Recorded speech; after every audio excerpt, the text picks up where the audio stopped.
बहरहाल मेरे भाइयों, इस प्रोग्राम में बहुत सारी बातें आई। मुमकिन है आप लोगों के जहन में बहुत सारे सवालात भी पैदा हुए हैं। जाहिर बात है, जब कोई ऐसी बात आती है जो हमारे लिए नई होती है या हम जिस पे अमल करते रहते हैं उससे टकराती है, या हम जो सोच रखते हैं उस हमारे सोच से टकराती है, तो सवालात का पैदा होना यकीनी है।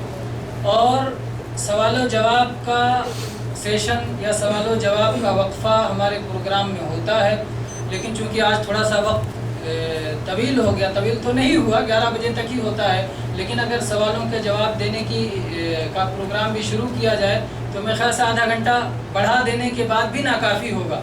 और इसलिए जैसा कि शेख बार बार ये याद दहानी करते रहे कि आप अपने आप को किताबों से जोड़ें, कैसेटों से जोड़ें, उलमा से जोड़ें, मराकिज़ से जोड़ें, यानी जो इल्म हासिल करने के ज़राए हैं आपके पास।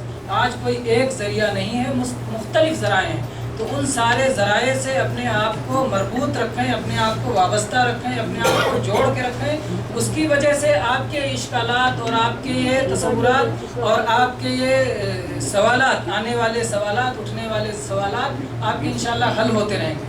और हम लोगों से भी इस प्रोग्राम के अलावा जब चाहें इनफरादी तौर पर भी मुलाकात कर सकते हैं, सेंटर में भी आके मुलाकात कर सकते हैं, फ़ोन के ज़रिए से भी आप अपने सवालात को हल कर सकते हैं। और जो नए ज़राए हैं, जैसे जो है इज्तिमाई जो नेट वगैरह पे मुख्तलिफ़ ज़राए हैं, उनके हमारे अकाउंट और हिसाबात और हमारे ईमेल्स आप ले सकते हैं, उनके ज़रिए से भी रब्ता कर सकते हैं। तो इस तरह मुख्तलिफ़ अंदाज से आप रब्ता करके और सही इल्म को हासिल कर सकते हैं। एक शुबहा लोग बार बार उठाते हैं, ख़ास तौर पे 15 शाबान का जिक्र आया, और ये साथ में ये भी बयान हुआ कि 15 शाबान की रात में कोई नफली इबादत नहीं है। बहुत सारे लोग फ़ौरन कह देते हैं वहाबियों का काम ही क्या है, नेकियों से रोको।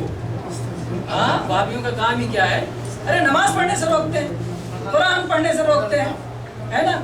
ये इतना कहने में तो बड़ी आसानी से कह गए, लेकिन क्या वाकई हकीकत यही है? हम तो हुक्म देते हैं भाई, 5 वक्ता फर्ज सलात का हुक्म कौन देता है? हम कहते हैं 5 वक्त की सलात की पाबंदी करो, ज़कात की अदायगी करो, इसका हुक्म कौन देता है?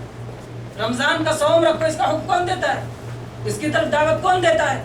हज करने जाओ, उम्रा करने जाओ, बार बार हज उम्रा करो, इसकी दावत कौन देता है? तो कौन कहता है कि ये इबादतों से रोकते हैं? इबादतों से नहीं रोकते, फर्जी इबादतों से रोकते। फर्क करें। बनी बनाई, खुद साख्ता, जालसाज, फराड, ये जो इबादत है जो आपने बना ली है, जिसमें रसूलुल्लाह सल्लल्लाहु अलैहि वसल्लम के तरीक़े की मुखालिफत पाई जाती है। एक शख्स आए कहे कि मैं जब नमाज में रुकू करूँगा तो मैं चाहता हूँ, मेरा दिल चाहता है रुकू में दरूद शरीफ पढ़ा करूँ। दरूद शरीफ पढ़ना अच्छी बात है ना? आप क्या कहेंगे? पढ़े आप, दरूद शरीफ पढ़ने में क्या है? रुकू में पढ़ ले, सजदा में पढ़ ले। हाँ, कहेंगे ऐसे? आप कहेंगे नहीं, रुकू में सुबहान रब्बियल अज़ीम पढ़ना है, सजदे में सुबहान रब्बियल आला पढ़ना है, उसमें दरूद शरीफ नहीं पढ़ना। तो आपने दरूद शरीफ से रोका या गलत जगह पे दरूद शरीफ पढ़ने से रोका? गलत जगह पे।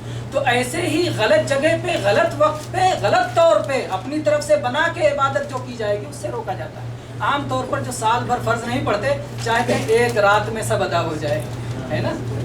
जिंदगी भर नहीं पढ़ते, चाहते एक रात में अदा हो जाए। जिंदगी भर नहीं पढ़ते, हज करने जाते हैं, ऐसी ऐसी जगहों पे सुन्नत पढ़ेंगे जहाँ आप सोच भी नहीं सकते। वो पहाड़ पे चढ़े थे, वहाँ 2 रकात पढ़ लिए, उस पहाड़ पे चढ़े, वहाँ 2 रकात पढ़ लिए। मेरे भाइयों, बहुत आसानी से कहते हैं अरे ये नेकियों से नहीं रोकते, नेकियों का हुक्म देते हैं, बुराइयों से रोकते हैं। और बिदात आम बुराइयों से बड़ी बुराई है, बिदात आम बुराइयों से बड़ी बुराई है। ज़िना से रोकने वाले को शायद उतना सवाब ना मिला जितना बिदात से रोकने वाले को मिलेगा। आपको पता है? इसलिए कि बिदात करने वाला सवाब समझ के करता है, वो तौबा नहीं करेगा, और ज़िना करने वाला गुनाह समझ के करता है, कभी ना कभी तौबा करेगा। तो इसलिए बिदातों से रोकने का सवाब ज़्यादा है मेरे भाई।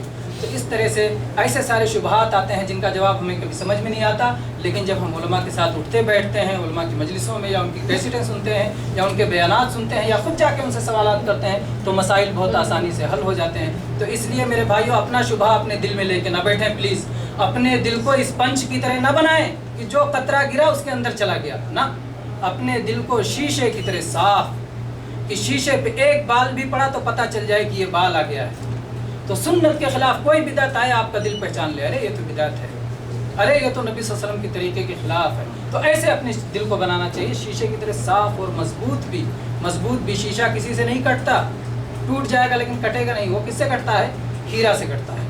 تو بہرحال اللہ تبارک و تعالیٰ سے دعا ہے کہ اللہ تبارک و تعالیٰ ہم سب کو صحیح علم سیکھنے، صحیح علم کو سمجھنے اور صحیح علم کے مطابق عمل کرنے کی توفیق عطا فرمائے۔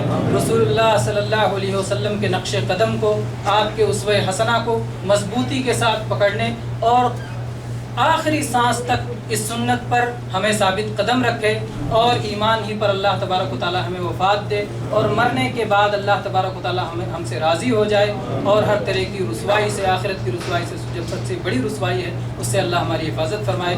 آمین۔ وآخر دعوانا الحمدللہ۔